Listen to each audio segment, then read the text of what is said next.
Mobility is the most distinctive characteristic of cavalry and is its greatest asset. Therefore, cavalry habitually moves mounted. However, its principal fire weapons are designed for dismounted use. Before resorting to dismounted action, the cavalry leader should use his horses to carry his command as far forward as practicable. Protected by a covering force, the troops are moved to a covered position from which to initiate the dismounted attack. Going from mounted to dismounted action is a deliberate movement. It should be done rapidly, but is not intended as a recourse in case of surprise. Large cavalry units should never be surprised at close quarters. Small units, when surprised, should stay mounted. In dismounting to fight on foot, the horses may be left mobile or immobile. When the horses are mobile, 3 troopers dismount from each set of 4s. The 4th trooper remains mounted to lead the horses of his set of 4s. The light machine gun platoon dismounts and prepares for dismounted action. 1 squad of 2 light machine guns is attached to each rifle platoon. A set of 4s of a rifle squad dismounts to fight on foot, leaving the horses mobile. The leader gives the signal.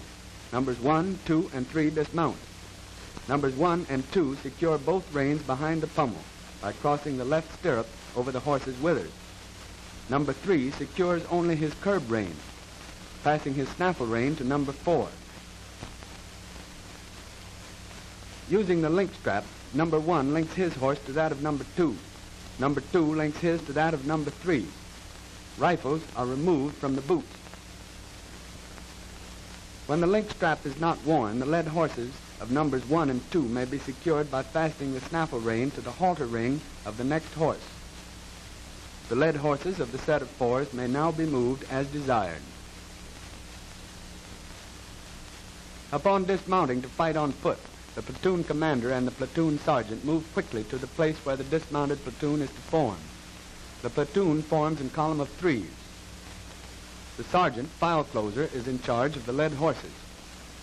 When it is not necessary to have the led horses of the platoon held mobile, they may be left immobile, in which case practically the entire platoon is available for dismounted action. By linking in couples, the horses may be secured immobile, permitting the unit to utilize its maximum firepower. A set of 4s linked in couples. The troopers open out. The odd numbers ride forward and turn left about. Number 1 faces number 2. Number 3 faces number 4. All dismount.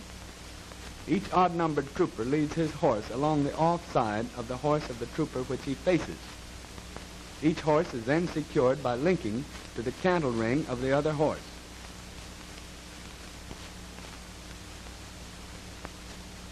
Incomplete 2s or individuals out of ranks link to the nearest couple. The horses of the platoon are left with 1 or 2 men in charge. Normally, the animals are well dispersed.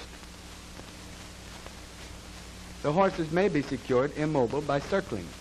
In this method, each horse is secured by the halter shank or the link strap to the horse on the immediate left. 1 man remains in charge. The light machine gun squad dismounts to fight on foot in a manner similar to that of the rifle squad. Led horses are secured by the link strap and led by the horse holder of each gun crew. The gunner of each gun crew, after dismounting, links his horse to his pack horse and takes the light machine gun. The carrier turns his reins over to the horse holder of his gun crew and unpacks the ammunition. In each gun crew, he is available to carry ammunition from the pack horse to the gun. The horses are mobile and are moved to cover under the direction of the platoon leader. The rifle platoon, dismounted, moves forward to the firefight in small columns. Note the light machine gun squad breaking up into 2 gun crews. A gun crew is assigned to and joins each flank squad of the platoon.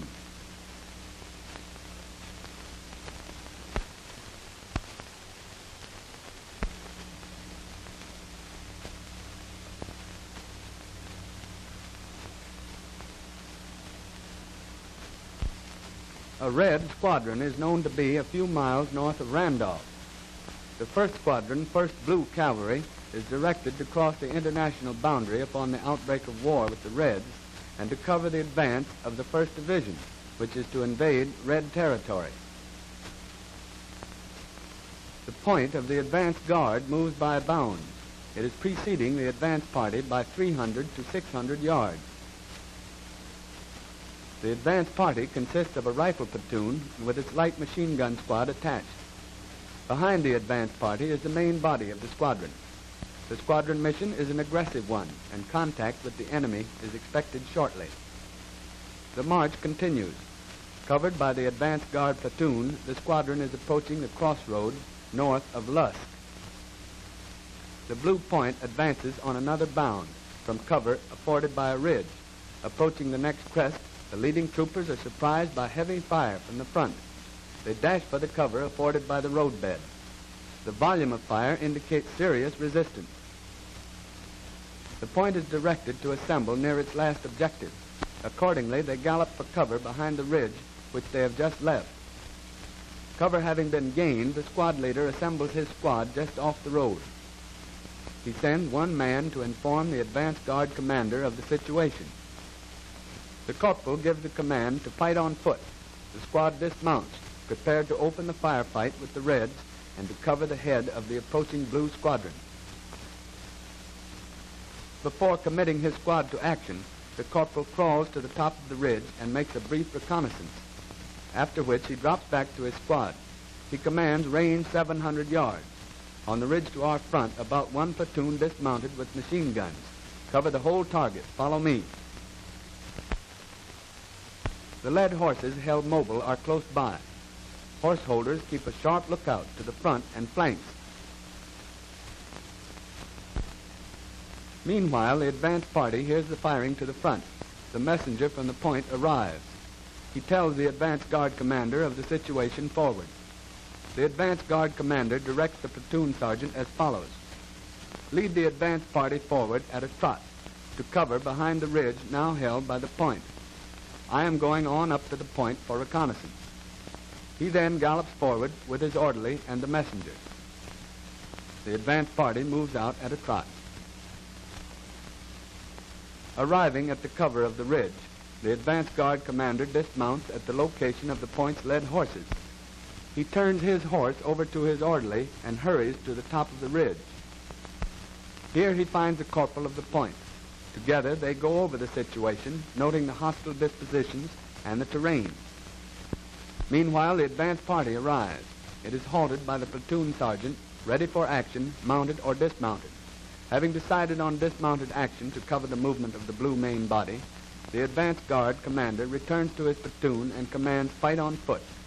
The platoon dismounts, leaving the horses mobile.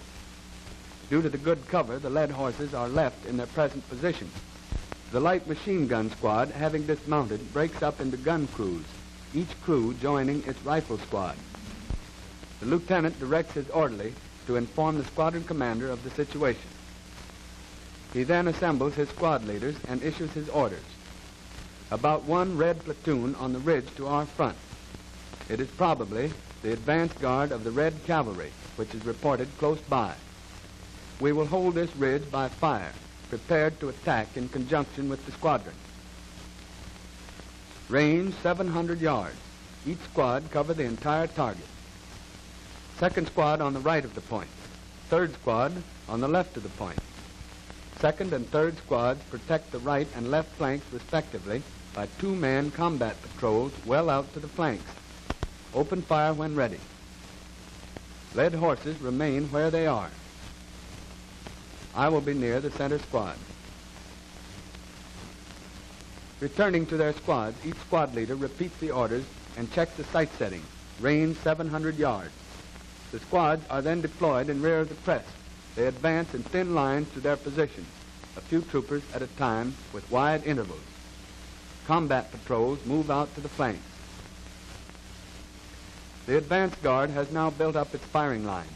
Both light machine guns are in action with the flank rifle squads. Squad leaders observe the fire effect and the discipline of their squads.